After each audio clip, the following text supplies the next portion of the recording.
Welcome back to round one, and we won the die roll, so let's have a go. Let's see what we... Okay, I'm happy just to see that we have mana. We have a couple of spells too, so it's all good. Let's keep it. Our opponent... let's see. Let's see what our opponent does, if anything. One thing I noticed... Oh! I don't think our opponent's going to do anything. He didn't submit his deck. And he didn't have a legal deck ready by the time the draft timed out. So something tells me that this Blitzkrieg 86 might not show up. I'm going to pause it. If it so happens that he does turn up, then okay. But it seems here that Blitzkrieg 86 is a no-show. Okay, well it's nice to win, of course, but it's a shame that we don't get to play. But I'll bring you back if there's need, or then we'll go straight to game two. All right, see you in a bit. Well, lo and behold, he did show up. So let's see how this works out. We'll start up with the wilds, and I guess he'll try to patch his deck together for round two. Let's see. Or then he'll just win. It's possible that he wins with his 5 mana, 5 color good stuff thing. And we're gonna get the mountain here now because we have a double red spell. Oh, Tutelage. Oh, Tutelage is gonna be so bad against him. Oh well. We're still playing it, of course, but not next turn. All right, let's see what he's going to do. Let's see if he manages to play a 2-drop with his 80 card deck. That's already kind of like an accomplishment. Let's see then. And my deck didn't save. Well, one of the things is that even if you forget to submit, the deck, if you have a legal deck here in this field, the way I think it actually works out is that it automatically this. So he must not have had a legal deck here. So I don't know what happened here, but even if he forgot to click submit, as long as he had a 40 card deck here in this thing, it submits what's in the window. So something went weird with his game there, or something. Who knows? But and of course, Magic Online is glitchy, so you never know. Well, let's just run this back and see how it goes. Okay, back for game two, or the real game one. This is a keep. Our opponent has now trimmed his deck down. We're up a game for technical reasons, but we're still up a game, so that's fine. Let's see if he plays a 1-drop. If he does, I'll Fiery Impulse it. Now, yeah, I know. Okay. Interesting. Maybe he kept a land heavy hand. We'll see. But at any rate, now we have a 3-drop, so I kept this hand, although you might say it was a bit sketchy here, but I had both my color lands and the Fiery Impulse here to take care of his early plays. Let's see if he has a 2-drop. He has...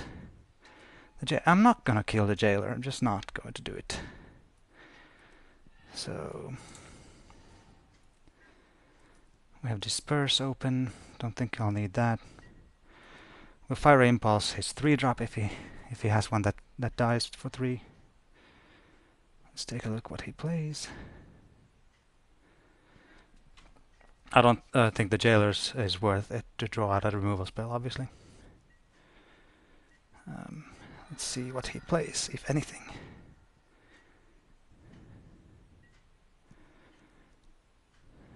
So... Scout, huh? I don't think that's threatening enough either, honestly. It's a 2-1. And I want to be tapping out for the next couple of turns, so Let's zap. I'm gonna zap that away. Yeah, I want to be tapping out the next couple of turns. This is good because it allows me next to soon get a second mountain for the fire, whatever this thing is, firecraft. Alright, let's see how this works out. Maybe he smelled my removal spell. Now it's a 4 mana. Let's see if he plays the 4 mana haste guy. I think I have to trade for that if he does, because I don't. Well, actually, no. I could. That turns into a 4/3. I can disperse it and stuff. So nothing. Well, that's interesting. I'm gonna play the odds here, and I'm gonna attack. And if he has a trick, I can always disperse. So maybe he'll just tap. Maybe if he's just tapping, that's fine.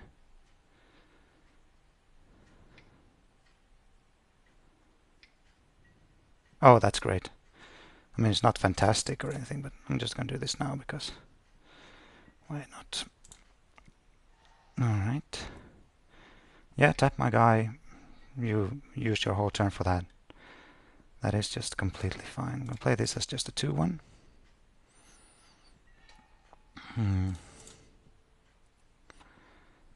And next turn we have the firecraft up.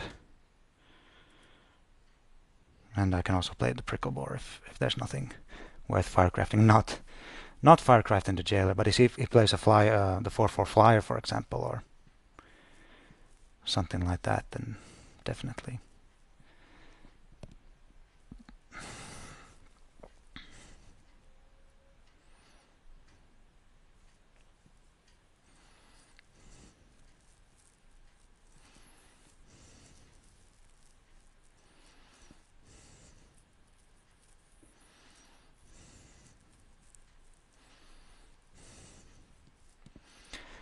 So, what you can do?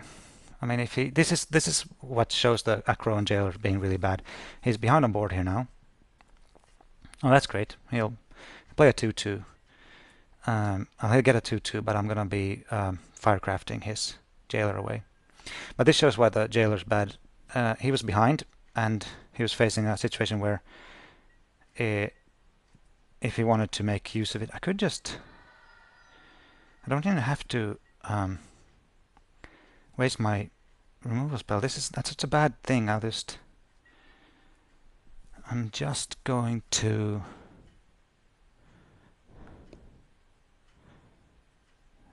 I'm just going to disperse it for value. I can always. And then we'll swing in with these guys. Now, by the way, my foundry is active next turn if I play it. So what you can do? Nothing. That's what. Alright, let's hope. He might have a javelin or something to kill that next turn, but that's fine.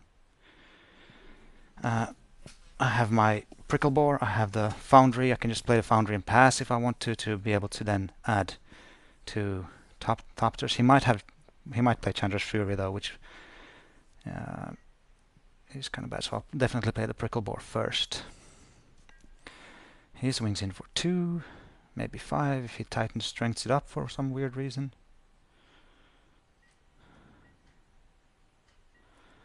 Maybe he'll replay the. He's got 5 cards in hand though. He has to have something. Let's see, 3 mana. The reach guy. Well, that's a good target for my removal spell. I accept.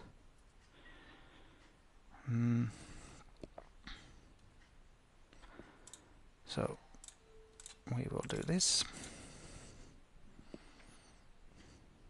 Can't be countered. I have spell mastery, but spell mastery is great now because I have my that red X spell. So this means that the X spell will now work as a also do. Okay, so he does that in response. Well, boo. But oh well. That's all right. I don't like it, but it's okay. I'm gonna swing in with my 2/1 here. I don't care that he gets to swing in back. That 2 damage isn't gonna hopefully matter too much. He does have a grip full of spells. One of them is the Crone Jailer. Hopefully the rest is land. But we're gonna have to pull something here. But we do have a lot of good stuff in our deck. We have 6 lands played, 1 in hand. So we have 10 lands left, 16 spells. Most of which I feel like are decent in this situation. Let's see. Now the Jailer that he might play starts getting a little bit better if he can, you know, become ahead on board. So he plays his own Prickle Boar. That's going to be a little annoying. I think we play 1, 2, 3, 4, 5, 6, 7. Oh, I can play both. So let's play both.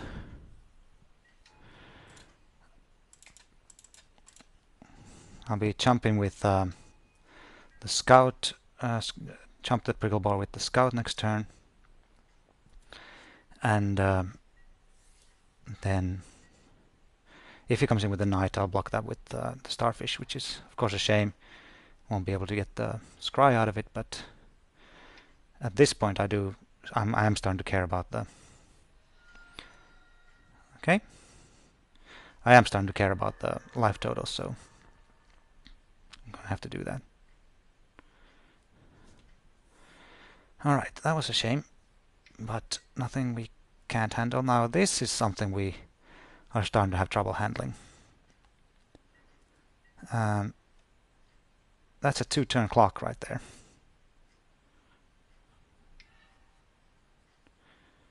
Alright, what does he make me tap here, I wonder?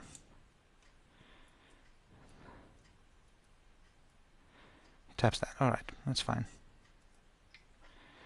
We will take 6 here this time. I think I'm going to have to scry on upkeep here because it's really important that I find an answer. So let's see what we can see. Victor. Victor does provide a blocker. Let me swing in for 2. What is it that I need to get though? Let's take a look at the deck.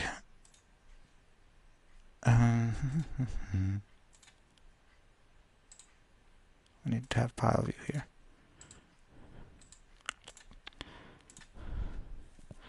So what do I need? Anchor could help. Suspension bounce. Okay, let's put that on the bottom and hope that we draw something better. That's not better, but what we can do is we can get our Thopters online next turn. So at least there's that.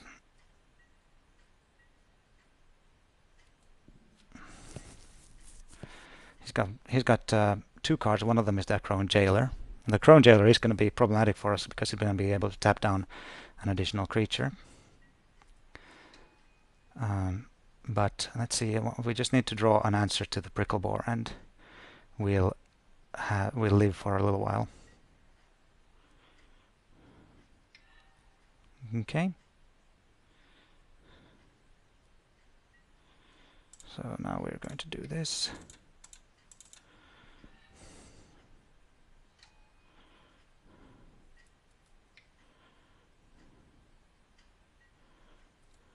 And we are going to block that guy. And we're going to go to 4.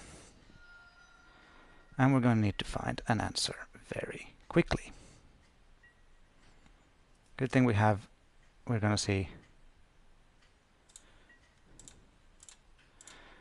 2 cards. So okay, there's a bit of a... Now Ravaging Blaze is a card that can help us. So let's ravage away.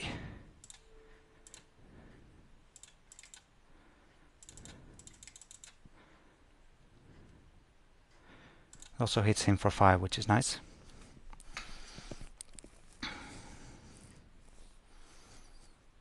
Let's hope he doesn't have Mighty Leap actually saves him here. Okay, good. So that was good. It gave us an out for the moment. We're still not doing well here. I'm wondering if I just take 2 this turn. He's down to 8. Ooh, that is a good draw for him.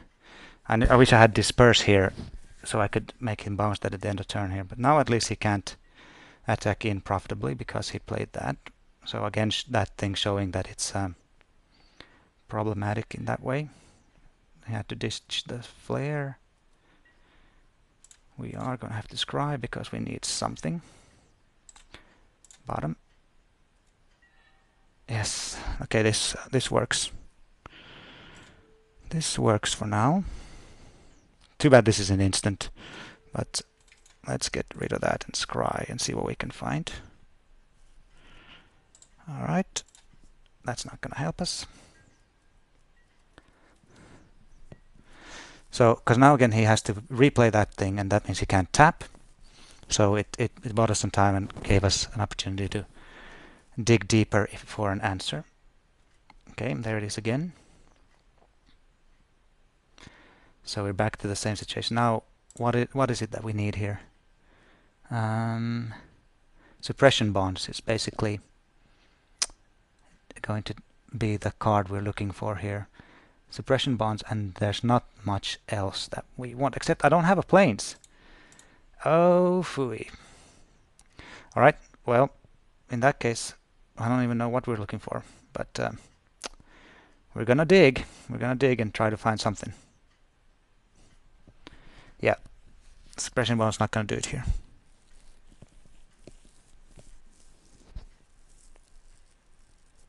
He can tap or flyer, so let's take a look at what we get. Oh, we got this, and that's good. I forgot to scry, so this helps us block a turn.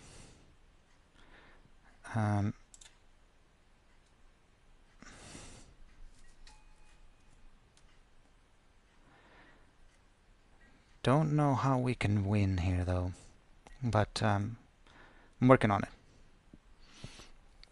So, draws an additional card. Do I have something in the board that I want to bring in against Avaricious Dragon? Not really. I have those cards that give flying. He didn't tap anything down. Interesting.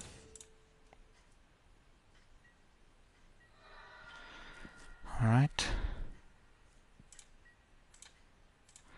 Let's scribe. Bottom.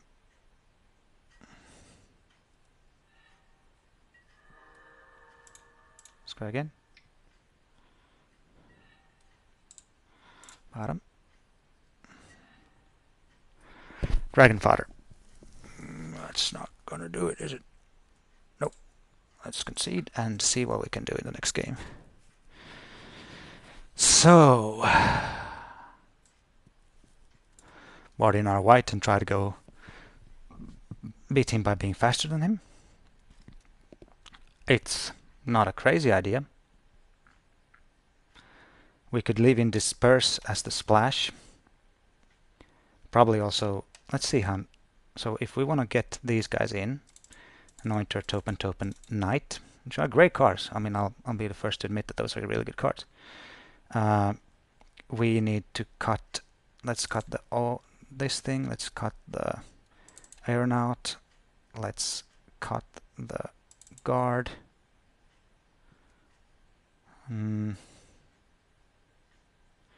What else? Maybe we cut the Scrapskin thing. We could, yeah. Or should we cut the Tutelage against him? Let's cut the Tutelage against him, yeah. And 1,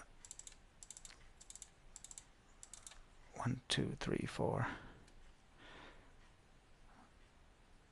Let's add some. No, none of those. None of those. Let's add these. Actually, we need one more. Or should I? I'll add another island. All right, let's see how this works out. All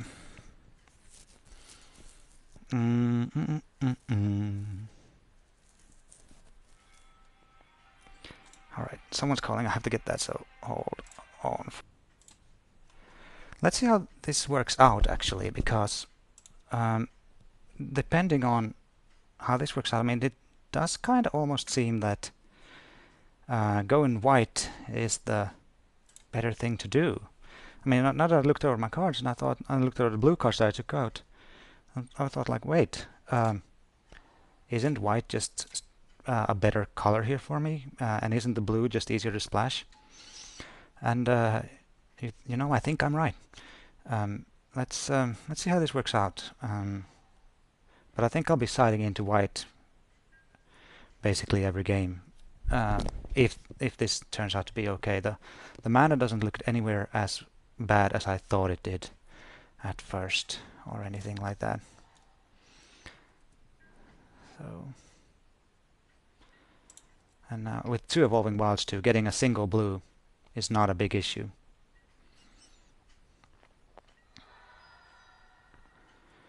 Alright, let's see. Well, it seems like we're carving out here. I mean, you know, missed a 2-drop, but not really, since this is kind of like a fetch spell. You could think of it as that. All right. Well, this is interesting. This is an interesting thing to see about how cards work out. Evolving Wilds, crack it, island.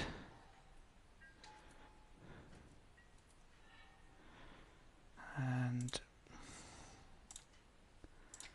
he can run into my gear crafter with his guy. I'll block. I mean, if it doesn't kill it, then I'm making waste the spell. So I'll not waste the spell, but use the spell. So it's still okay. And I get to keep the Thopter. So basically, I lose only half a card, or yeah, half a card. Yeah. Next turn, I'll play another gear crafter by most likely.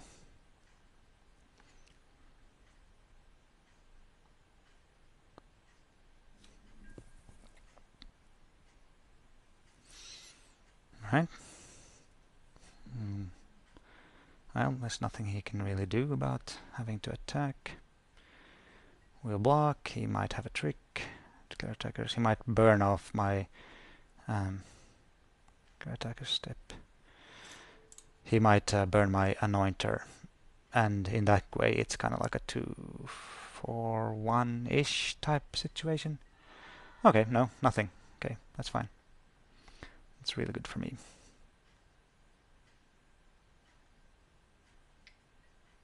Another one. Okay, fine, whatever. I'll have another gear crafter, so that's fine. I wonder, is he gonna the fact that he's thinking now makes me believe he is holding a jailer, and or then he was just doing, you know, whatever. So let's attack here. No blocks. Pump the dude.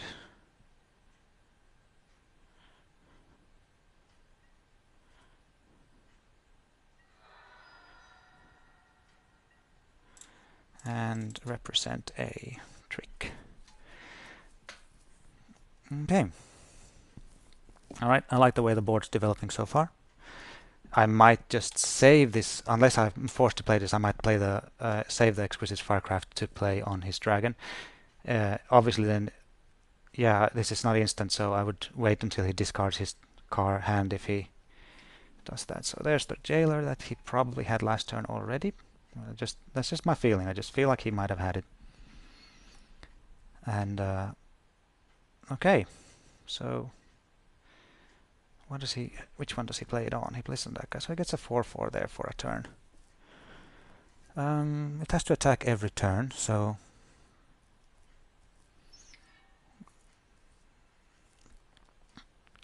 that's interesting in that way. I could leave the servitor and a 1/1 back to block it.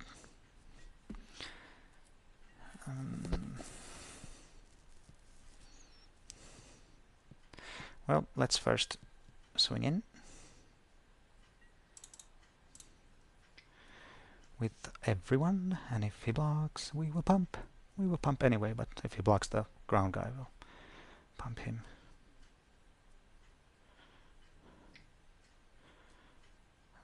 Okay, fine.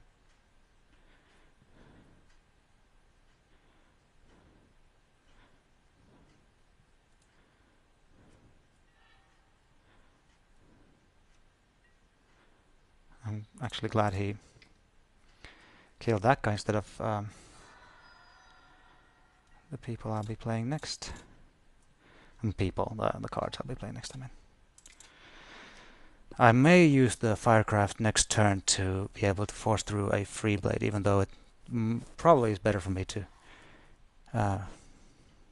wait. Oh yeah, I meant to keep back a guy, but I'm actually fine with taking 3 here and maintaining a stronger board presence.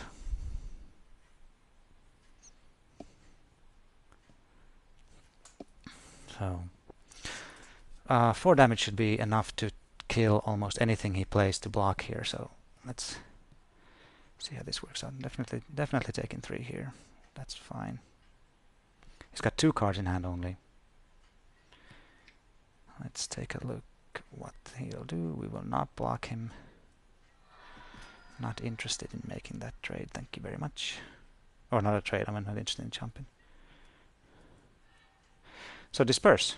Well, that is pretty good.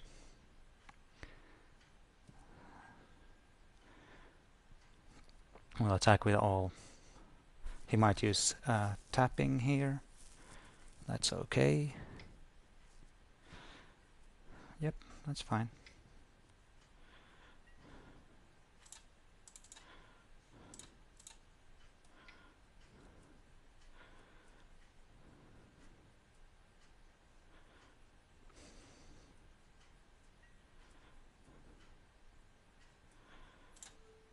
We'll pump.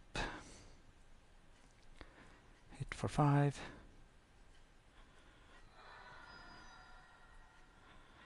Pass the turn.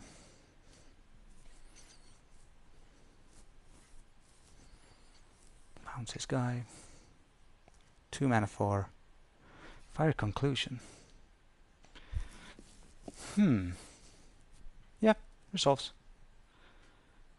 That thing was tapped down anyway, so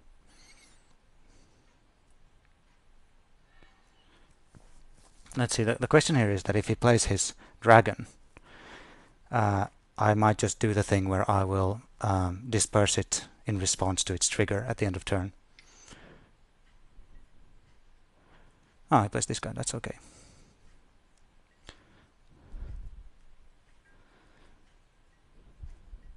So he comes in, taps a guy.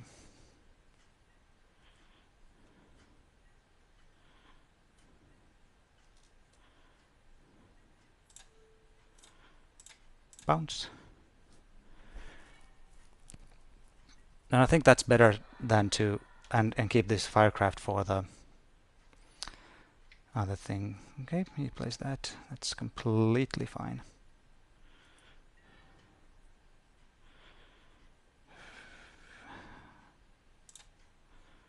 Okay, this works out very nicely too.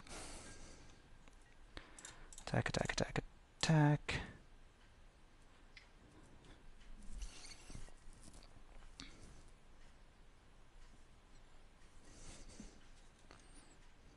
Yep, he dies, but it's fine. He is at 4, so I can just Firecraft to the face next turn, unless he plays the two drop that gains him life. So I think the jury is in. White is good. Also in this deck. But, you know, let's just blast him out of there. Pow. Okay. Alright, let's see how it works out in round 2. Are we going to stay with blue-red against that matchup? Or are we going to side in white as well? I'm guessing we're going to side in white. Yeah. It looks like we're going to start in 2 minutes, but I'm going to still break here to have a separate video going. So see you in a little bit. Do come and join me in round 2.